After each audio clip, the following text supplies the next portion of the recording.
Friends, मैं chiropractor doctor प्रीति Gupta. Sir मेरे पास बेगूसराय से आए हैं।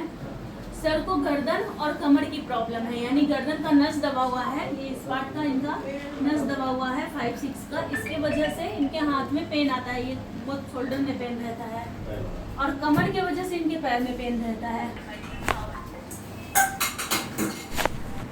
लूज लूज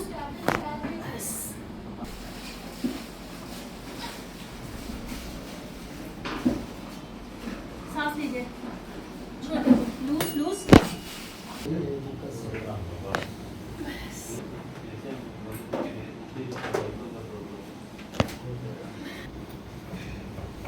ढीला रखिएगा।